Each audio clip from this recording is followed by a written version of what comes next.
Sam Khan, theathletic.com, joined us on 365 Sports. We'll get to a lot of what's happening this week with college football, but obviously the official news, although I don't know if the ink is dry, but Mack Rhoades, no surprise, Sam, out. Baylor acted pretty quickly here. Now you would think the next move will be whatever they decide and win with Dave Aranda. Yeah, that's the question is, I guess, how does this all work from Dave Aranda's standpoint in terms of the administration making a decision? Is it going to be current administration making a decision? Are they trying to get another athletic director in to make the call on Aranda? Because it's obviously more ideal to have an athletic director in place who has hired the football coach. So if they're going to make a decision on that front, it would, but it seems really tough to do that with less than 2 weeks left in the regular season. So I don't know how quickly you can get a deal done for the AD, but certainly Aranda's future is going to be front and center for the school and the football program regardless here in the next couple of weeks after these next two games get done. So it's going to be interesting to watch for sure. Sam, I think personally that they should, I mean, nothing's going to change with Dave Aranda should they win the next game or whatever. I mean, I think that you kind of know where you're going to be. I would rather, if I was the new AD, not have to fire somebody and just come in knowing that my first gig is to hire the football coach. Yeah, I get that, but I think my thing is who's making that decision to make the hire? If you're moving on, like if we all feel like the school is moving on, which I don't think would be a surprise, where that search goes, that's the interesting part, is who's making that call, how is the search run, what candidates are you bringing in, and how also, if you're a coaching candidate, how comfortable do you feel coming in where you're not hired, you're hired by the school, but not by the AD you're going to be working for, who's ultimately going to make the decision on the next coach's future whenever that time comes. So that's what, to me, makes this all kind of a little disjointed and fascinating, is trying to get all those moving parts to work together. Do you have anybody in mind that you would suggest somebody? I mean, there's kind of the obvious. I think Oklahoma State, you're kind of in a race for Eric Morris right now, potentially. GJ, is he ready at this point? Texas State isn't having the best year. Jeff Traylor, not the greatest year, but he's got a lot of skins on the wall. Is there anybody else outside of kind of those obvious names that have come to mind if you've thought about this at all? Yeah, Eric Morris would be number one on my list if I were Baylor, just because I think you could do a lot worse than Morris, just because of his track record of recruiting and developing quarterbacks is really good. You see what he's done in North Texas and building them into a potential playoff team. You saw what he did at Incarnate Word. He built that program. They were not really very successful when he got there. They were a very young football program when he got there, and he built them into an FCS playoff team, which is no small feat at that level. And so he's got established head coach experience. He's got the Texas ties. He knows the state. He loves the state. So he can recruit here, and he knows how to build a roster clearly, because North Texas does not have a lot of money to spend, and they're toward the bottom of their own conference, and yet they've gone toe-to-toe and won a lot of football games in that league, despite not having the resources that a lot of their competitors have. So he would be my number one.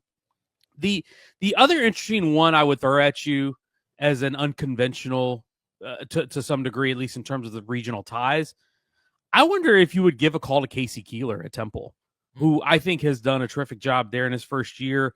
We know what he did at Sam Houston. Not to say that, hey, we're going to go down the road of Baylor hiring the Temple coach again, but it worked out pretty well the first time.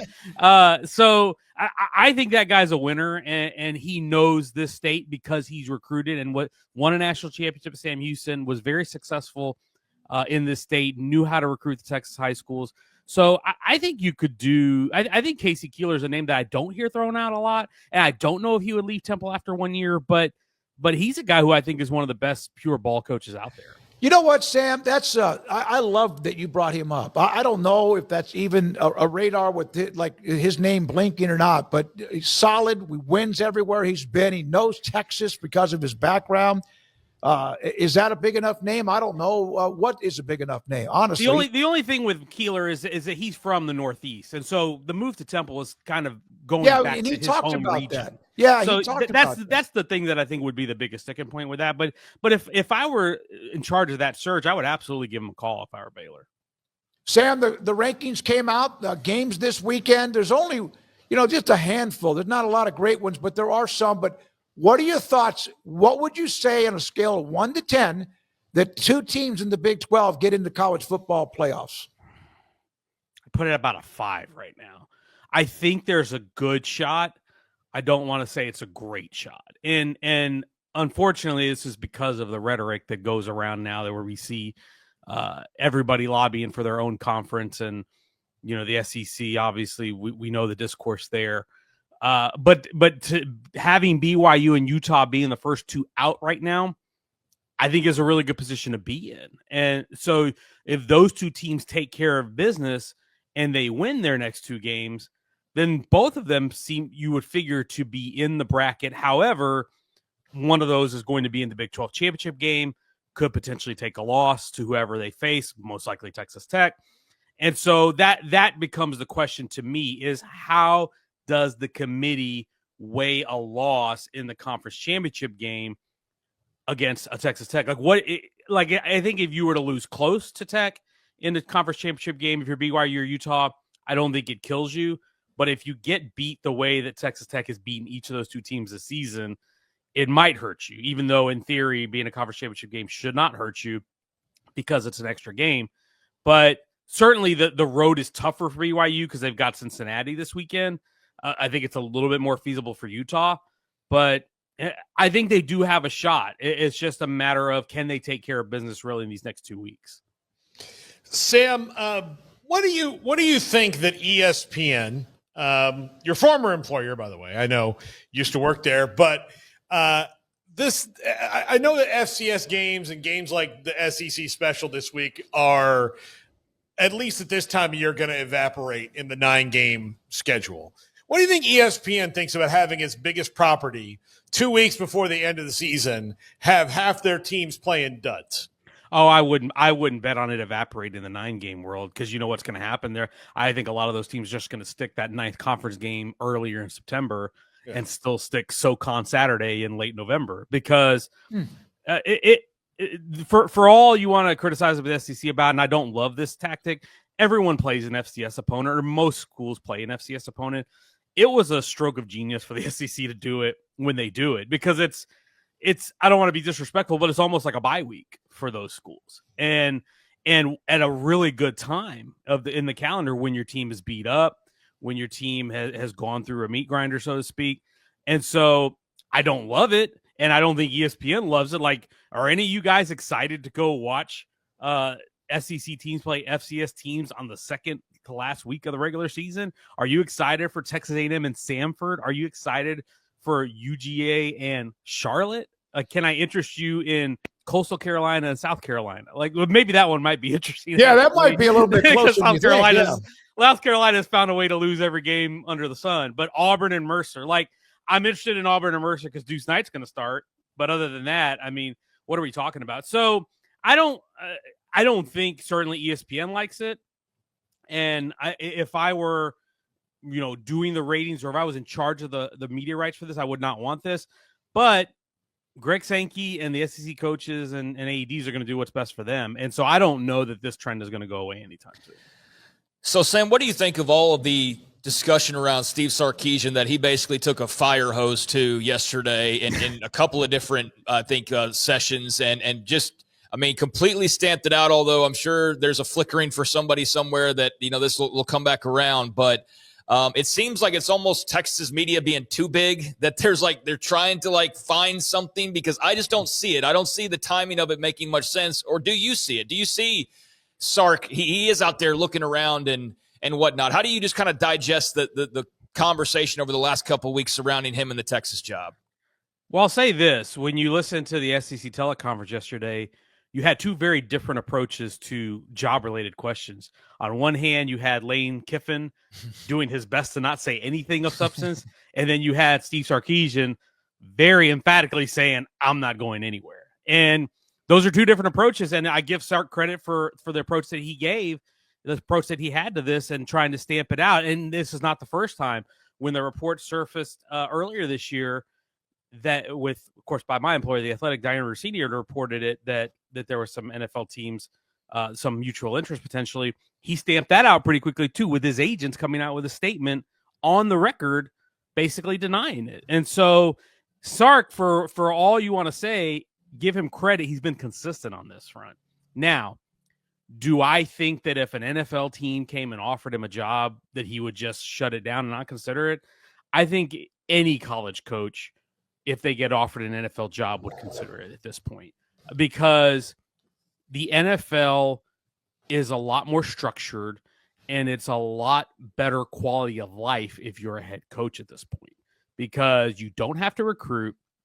The calendar works better because you have the season, then you have the draft and free agency, and all that stuff is segmented. Whereas here, right now in college football, Sark earlier today was talking about how other teams are trying to tamper with his players right now, using these job rumors as fuel for that. So he's trying to beat Arkansas and A&M and win these last 2 games to hopefully maybe find an outside chance of the playoff. And, oh, by the way, you've got to fend off other teams trying to poach your players, which is not something you have to deal with in the NFL.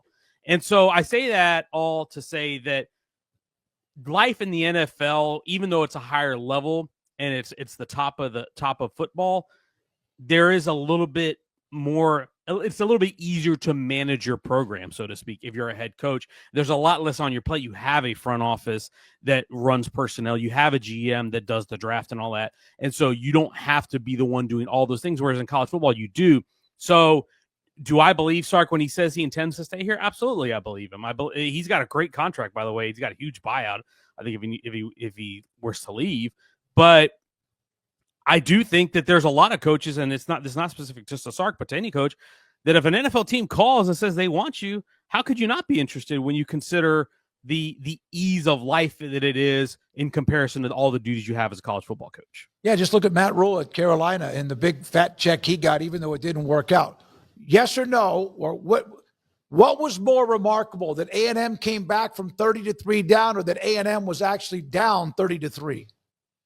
I think it was more remarkable that they came back because, I mean, I was a little bit more shocked by how badly they played. Like, some of those turnovers were really egregious. I mean, I was watching. I was like, what was this, Twilight Zone? I couldn't understand what I was watching because I had not seen them play that badly. But it still wasn't as surprising to me that South Carolina was ahead, because if you watch that game and you watch South Carolina, there's a lot of NFL dudes on that roster. Like, I had said this to a coworker that day when the game was going on. I was like, it's malpractice that this is a 3-6, 3-7 football team. There's way too much talent in South Carolina to have 3 wins at this point. Like, there's multiple guys on that field in that South Carolina team that are going to play in the league on Sundays. So Dylan Stewart eating up A&M's offensive line, certainly not a shock.